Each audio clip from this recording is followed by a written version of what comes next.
It's Saturday, April 12th in the year 2025, also known as the smartest year ever. My name is Gordy, and today we are talking about the 100-year-old predictions for the year 2025. What they got right, what they got wrong.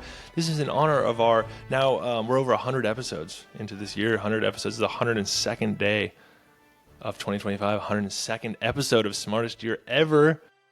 I've always been drawn to futurology. What people thought the future would be like, predictions of the future. You know, there's something tantalizing, hopeful, almost painful about knowing that you're probably not going to be able to see a lot of it.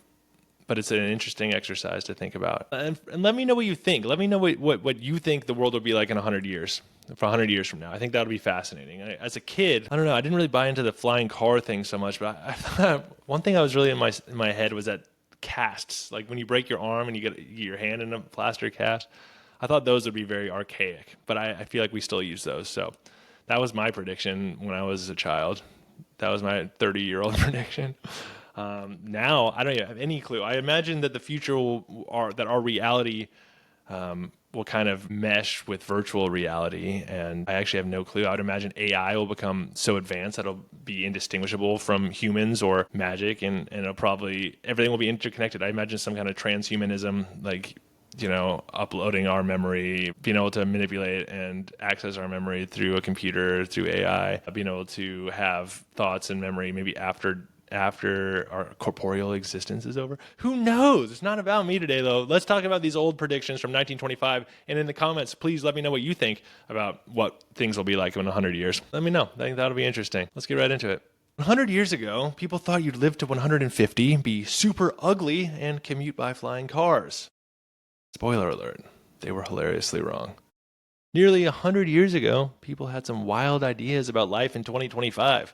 Let's dive into a few predictions from 1925, courtesy of the Akron Beacon Journal, and we'll see which ones aged like fine wine and which ones aged like milk. Prediction 1, beauty would vanish. Psychologist Albert E. Wiggum claimed that homely, dull people having more kids would doom future generations to ugliness. Turns out beauty standards are subjective, and plenty of attractive folks are still around, and maybe homely dumb people just like other homely dumb people.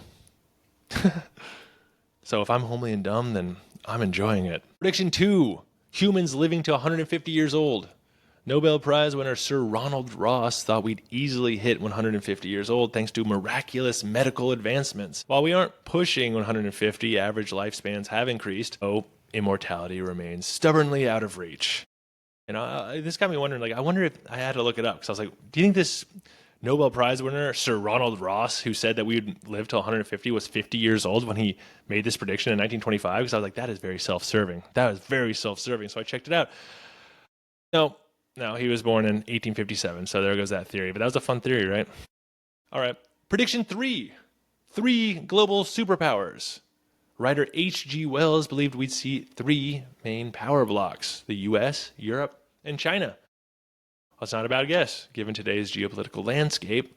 It's not quite the clear-cut world that Wells imagined, but I would say that one's pretty close. That one's pretty close.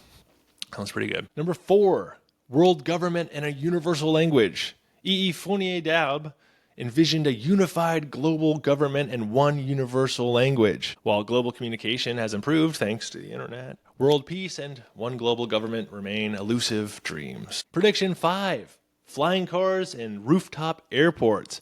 Scientist Archibald Lowe predicted we'd hop into airplanes from city rooftops and zoom around at 300 miles per hour.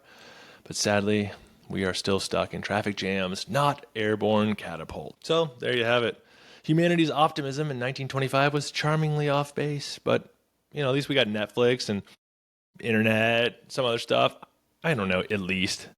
I don't know if that's good. Who knows?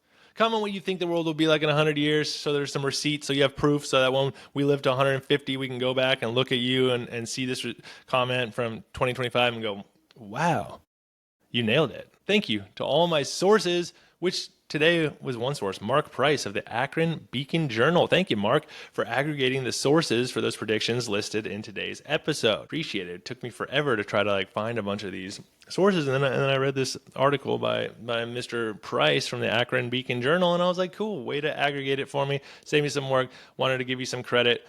which can be found in the YouTube description. Please leave me a comment, follow, rate, like, subscribe, all that. Let me know what the world will be like in 100 years in 2125 at Smartest Year Ever on YouTube, Spotify, Apple Podcasts, or the full-length episodes at Smartest Year Ever on TikTok, Instagram, and YouTube Shorts for your daily clips. Stay curious, stay clever on our quest to become the world's greatest conversationalist. I will see you tomorrow in the Smartest Year Ever.